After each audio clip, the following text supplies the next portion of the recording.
tentang cryptocurrency yang paling populer, yaitu Bitcoin. Mungkin sebagian dari kamu pernah denger nih, kalau harga Bitcoin tuh sempet naik gila-gilaan selama 10 tahun terakhir. Padahal pas awal mulai diedarin, harga satu Bitcoin itu nggak nyampe 100 rupiah.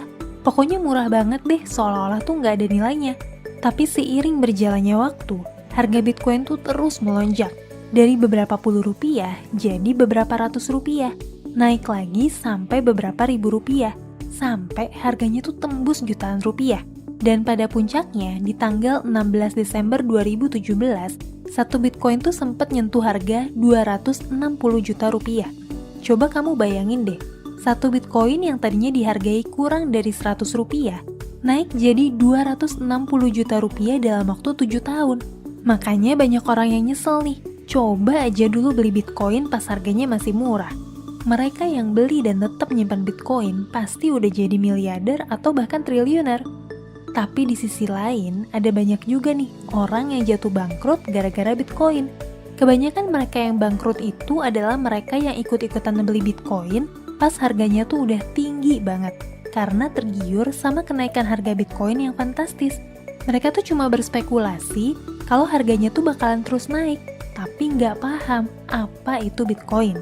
Nah, mereka tuh panik ngeliat fluktuasi harga yang naik turun secara drastis, dan akhirnya terpaksa jual Bitcoin mereka di harga yang jauh lebih murah dibanding harga beli, dan ngalamin kerugian yang parah. Sampai sekarang, masih banyak orang yang ngomongin Bitcoin, tapi sebatas tentang kenaikan dan penurunan harganya yang tinggi banget. Jarang banget nih, ada yang benar-benar paham apa itu cryptocurrency secara umum dan khususnya Bitcoin. Nah, makanya di video kali ini aku nggak akan bahas tentang fluktuasi harga Bitcoin. Justru, aku mau bahas tentang gimana sih sejarah Bitcoin?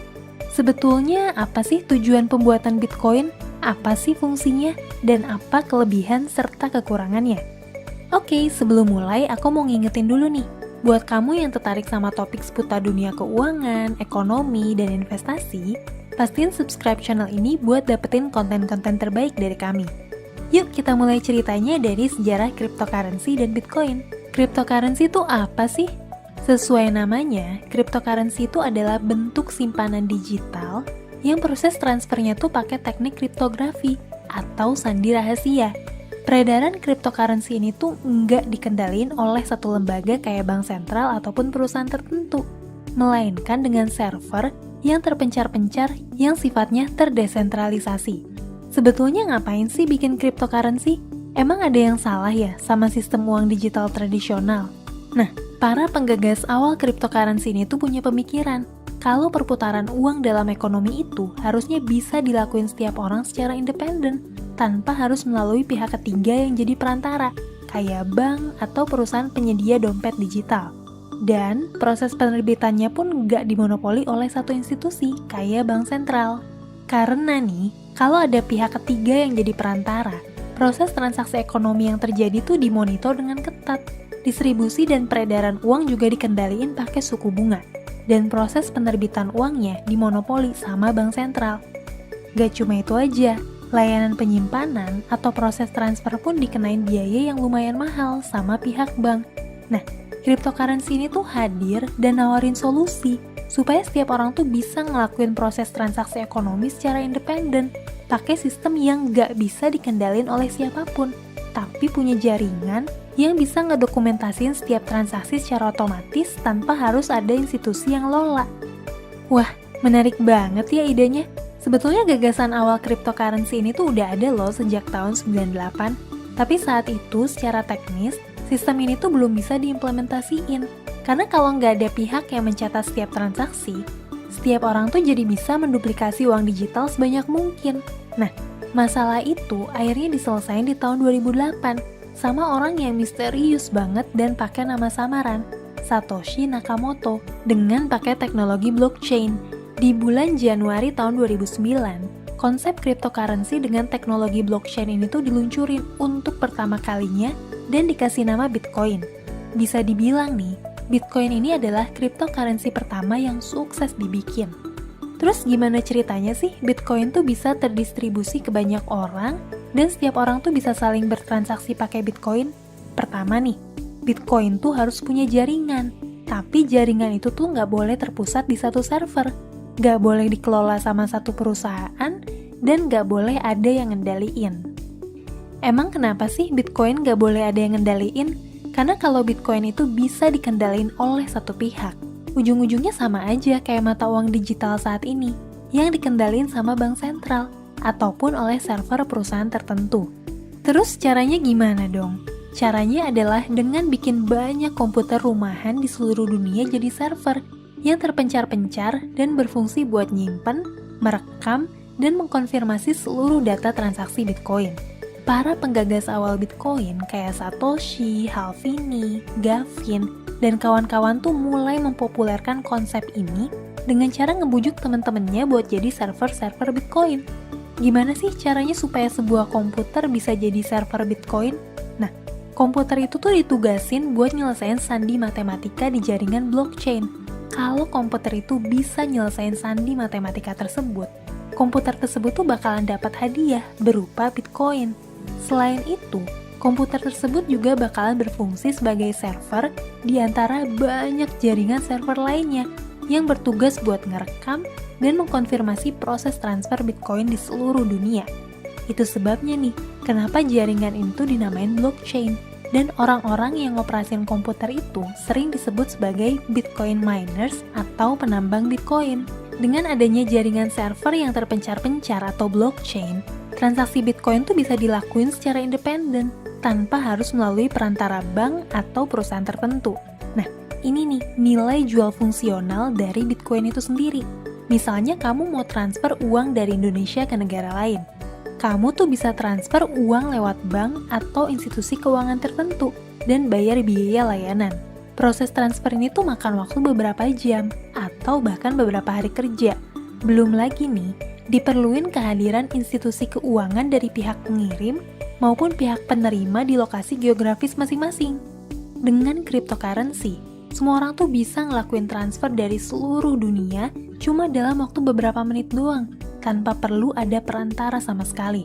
Karena yang ngelakuin verifikasi transfernya itu adalah jaringan blockchain yang terpencar-pencar di seluruh dunia. Nah, di tabel ini kamu bisa ngeliat nih perbedaan cryptocurrency dengan mata uang digital tradisional lainnya. Sayangnya, penggunaan cryptocurrency ini tuh banyak berbenturan sama hukum. Jadi ada banyak persepsi negatif terkait cryptocurrency, khususnya Bitcoin.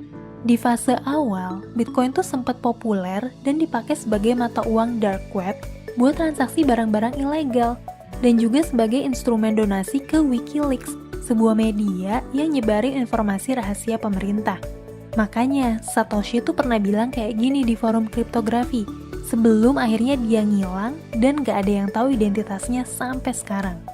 Terlepas dari itu, penggunaan Bitcoin tuh terus naik dengan fantastis sejak Maret 2010, ketika bitcoinmarket.com tuh mulai beroperasi sebagai Bitcoin exchange pertama di dunia. Di bulan Mei 2010, Laszlo Hanyecz, seorang programmer dan penggiat kriptografi, buat pertama kalinya ngelakuin transaksi konsumsi pakai Bitcoin. Dia tuh minta member di sebuah forum buat beliin 2 box pizza, dan dia bayar orang tersebut sebesar 10.000 Bitcoin. Saat itu, 1 Bitcoin tuh kira-kira sekitar Rp50 doang, dan harga 2 box pizza itu setara Rp500.000.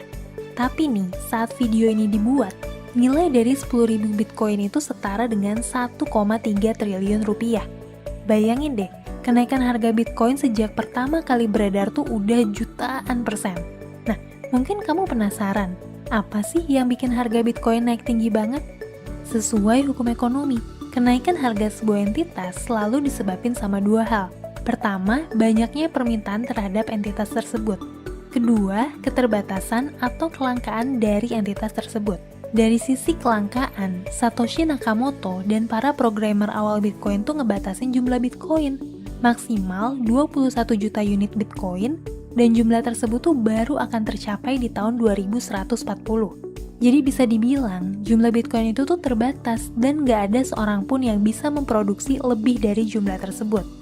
Dari sisi permintaan, penggunaan Bitcoin tuh mulai marak sebagai mata uang dan komoditas yang diperjualbelikan di bursa cryptocurrency, dengan volume transaksi yang terus naik dari tahun ke tahun.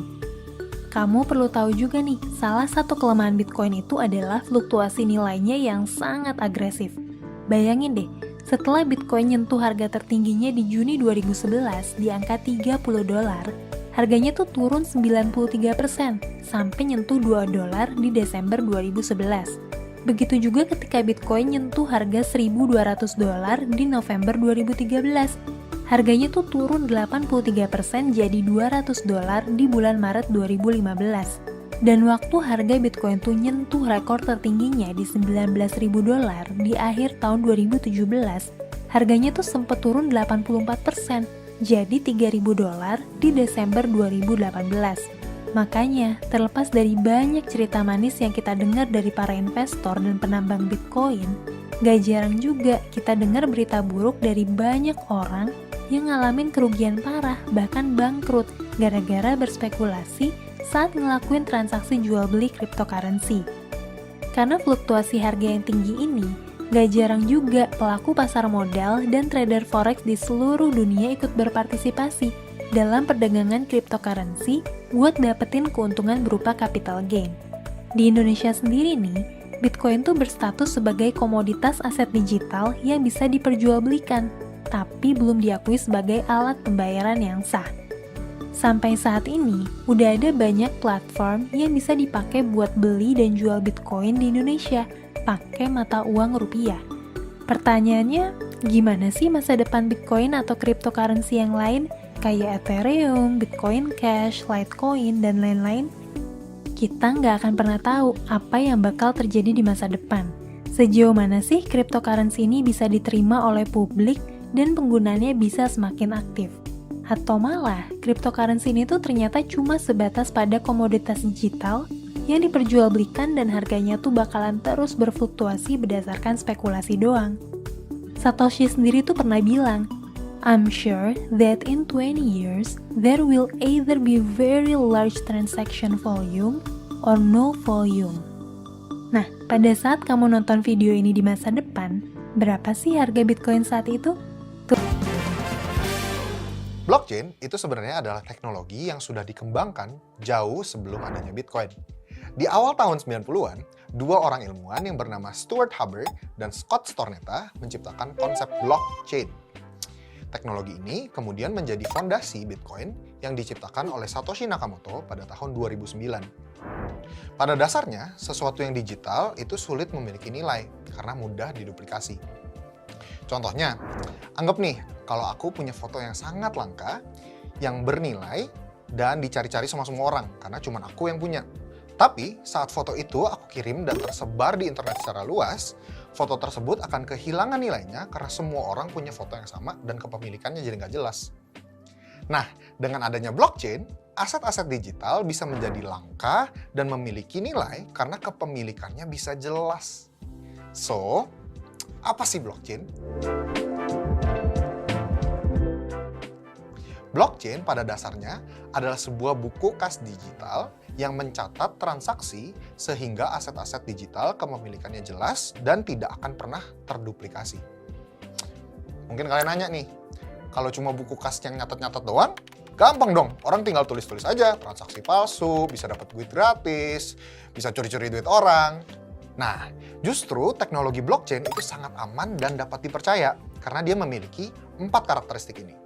Konsensus, immutable atau tidak dapat dirubah, transparan, dan terdesentralisasi. Jadi, gini nih cara kerja blockchain. Nama blockchain lahir dari cara pencatatan buku kas digital ini. Beberapa transaksi-transaksi yang terjadi akan dikumpulkan dan dicatat dalam suatu unit bernama blok. Blok ini kemudian akan disambungkan ke blok data sebelumnya sehingga membentuk rantai yang panjang. Jadi, semua blok yang pernah ada itu tersambung secara berurutan dari awal sampai terakhir. Makanya disebut blockchain.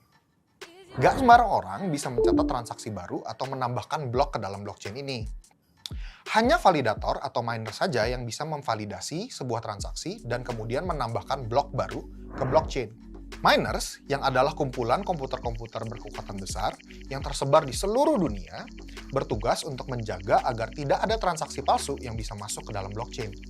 Mereka nggak hanya memvalidasi transaksi baru, Mereka juga terus-menerus saling ngecek catatan masing-masing dan memastikan semua data di setiap komputer itu seragam. Makanya, kalau sampai ada transaksi palsu yang terjadi, transaksi tersebut akan langsung ketahuan dan nggak mungkin bisa masuk ke dalam blockchain. Supaya lebih mudah dimengerti, begini nih ilustrasi cara kerja blockchain. Kita bayangin ada 3 orang yang sedang makan siang bareng. Ana, Budi, dan Caca.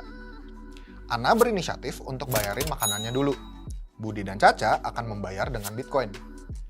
Budi mengirimkan 1 Bitcoin dan Caca juga mengirimkan 1 Bitcoin. Ana yang tadinya memiliki 3 Bitcoin sekarang memiliki 5 Bitcoin. Nah, balik lagi nih dengan perumpamaan tersebut, kita balik ke 4 karakteristik yang membuat blockchain aman dan terpercaya. Pertama, konsensus. Jadi, ketika Budi dan Caca mengirim Bitcoin ke Ana, transaksi ini hanya bisa tercatat dalam buku kas setelah disetujui sama semua orang dalam jaringan. Inilah yang dinamakan konsensus. Kedua, immutable. Sekalinya transaksi Budi dan Caca sudah divalidasi dan tercatat di blockchain, transaksi ini permanen dan nggak bisa dirubah lagi. Ini dinamakan immutable. Yang ketiga, semua data di blockchain ini juga sepenuhnya transparan. Semua orang bisa melihat semua transaksi yang pernah terjadi di blockchain. Terakhir, blockchain tidak dikuasai oleh satu pihak, melainkan dijaga dan dijalankan secara bersama-sama oleh semua yang terlibat di dalamnya. Makanya, blockchain disebut sebagai sistem terdesentralisasi.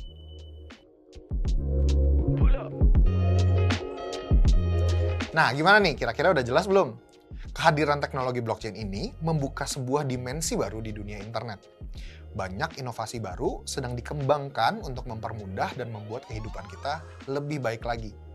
Bahkan, inovasi blockchain ini sudah mulai diterapkan ke banyak industri lain loh. Bukan cuma kripto aja. Contohnya, untuk meningkatkan efisiensi supply chain, sistem tiketing, konser musik, dan lain-lain. Nah, kalau ada kelebihan, pasti ada juga kekurangannya nih guys. Hambatan terbesar saat ini adalah skalabilitas atau kemampuan memproses banyak transaksi dalam waktu yang singkat. Contohnya, Bitcoin hanya mampu memproses 3 hingga 7 transaksi per detik, sedangkan kecepatan transaksi Visa sekitar 24.000 transaksi per detik. Tapi tenang aja, soalnya kekurangan ini lagi dicoba diatasi oleh generasi blockchain terbaru seperti Polkadot, Cardano, dan juga Ethereum 2.0. Jadi, nantinya jumlah transaksi bisa diproses lebih banyak dan lebih cepat. Sekarang udah ngerti dong mengenai blockchain? Kira-kira gimana nih blockchain di masa depan nanti?